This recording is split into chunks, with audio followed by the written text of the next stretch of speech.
एक film release हुई, 24 घंटे में गायब हो गई और पूरे पंजाब की सियासत हिला गई। सवाल यह है कि आखिर ऐसा क्या था इस फिल्म में जो इसे बनाने के बाद बैन करना पड़ा।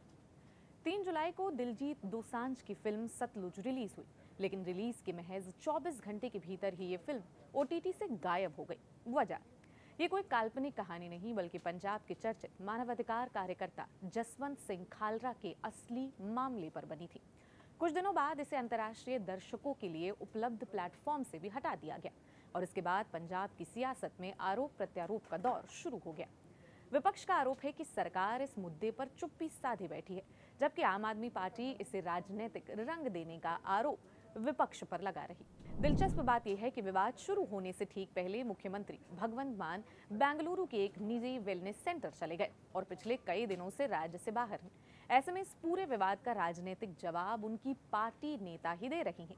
लेकिन सबसे बड़ा सवाल ये है कि आखिर जसवंत सिंह खालरा कौन थे? उनका मामला इतना संवेदनशील क्यों माना जा रहा है? सीबीआई और अदालत ने इस केस में क्या कहा था? और 2027 के पंजाब विधानसभा चुनाव से पहले ये फिल्म अचानक इतना बड़ा राजनीतिक मुद्दा कैसे बन गई? आज चुनावी बिसात में इस पूरे विवाद पर बात करेंगे, तो बने रहिए हमारे साथ इस वीडियो के आखिरी तक। जसवंत सिंह खालरा कौन थे और क्या करते थे? जसवंत सिंह खालरा पंजाब के मानवाधिकार कार्यकर्ता और शिरोमणि अकाली दल की मानवाधिकार शाखा के महासचिव थे। 1990 के दशक में उन्होंने पंजाब में उग्रवाद के दौर के दौरान कथित फर्जी मुठभेड़ों और लावारिस बताकर किए गए अंतिम संस्कारों की जांच शुरू की।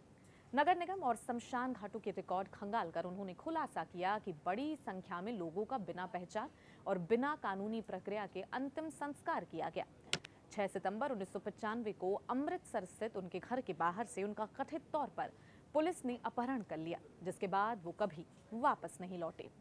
सीबीआई ने अपनी जांच में क्या कहा?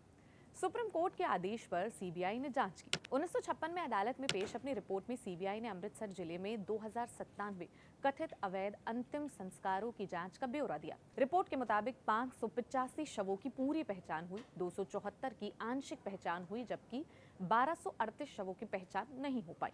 सुप्रीम कोर्ट ने इस रिपोर्ट को मानवाधिकारों के गंभीर उल्लंघन का संकेत माना और सीबीआई को जांच जारी रखने के निर्देश दिए।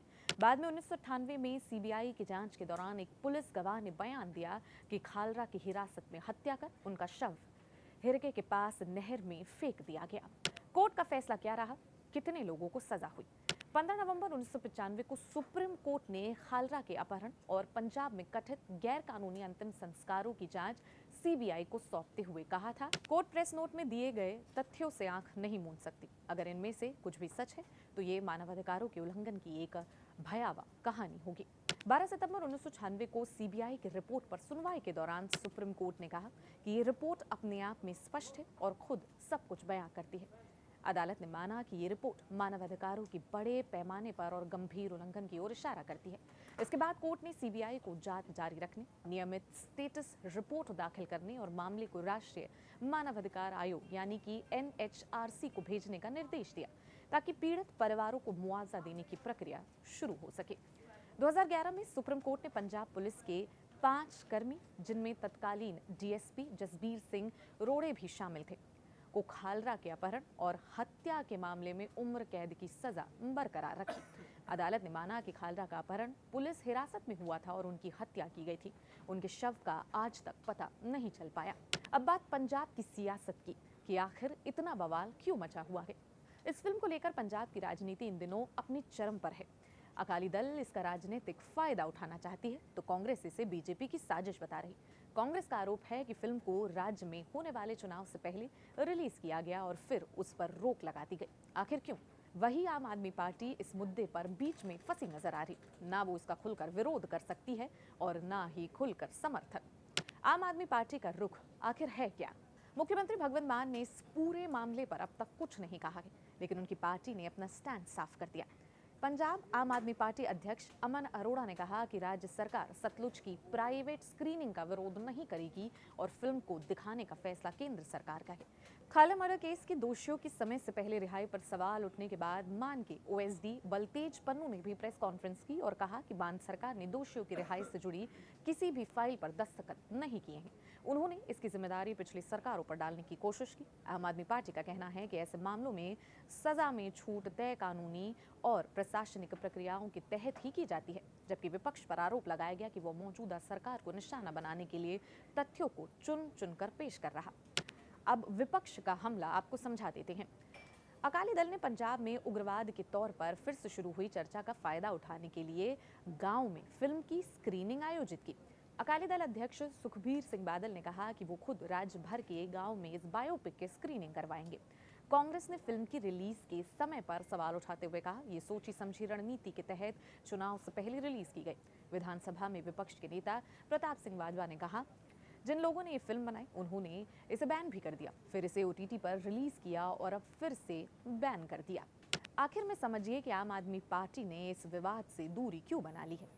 इस मामले में आम आदमी पार्टी के सामने दोनों तरफ राजनीतिक खतरा है। अगर पार्टी फिल्म का खुलकर समर्थन करती है तो उग्रवाद के दौर को लेकर संवेदनशील वर्ग की नाराजगी झेलनी पड़ेगी, और अगर विरोध करती है तो इतिहास के असहज अध्याय को दबाने और अभिव्यक्ति की आजादी के खिलाफ खड़े होने के आरोप लगते रहेंगे। इसलिए पार्टी ने चुप रहना बेहतर समझा और अपना पूरा फोकस अपने वेलफेयर एजेंडे पर रखा, खासकर महिलाओं के लिए शुरू की गई वित्तीय सहायता योजना पर। 1 जुलाई को शुरू हुई रजिस्ट्रेशन महज 10 दिनों में करीब 36 लाख से बढ़कर 64 लाख से ज्यादा हो गई हैं और आम आदमी पार्टी इसे अपने चुनावी वादे को पूरे करने वाली सबसे अहम योजनाओं में से एक बताकर प्रचारित कर रही है।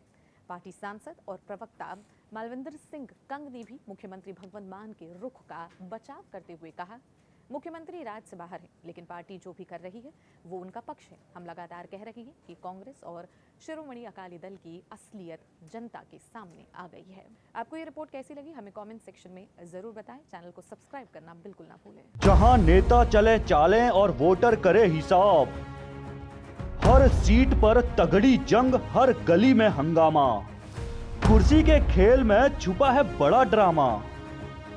कौन जीता कौन हारा संपूर्ण विश्लेषण, सत्ता का हर तड़का सिर्फ जनसत्ता पर। चुनावी बिसात सोमवार से शुक्रवार शाम 7 बजे।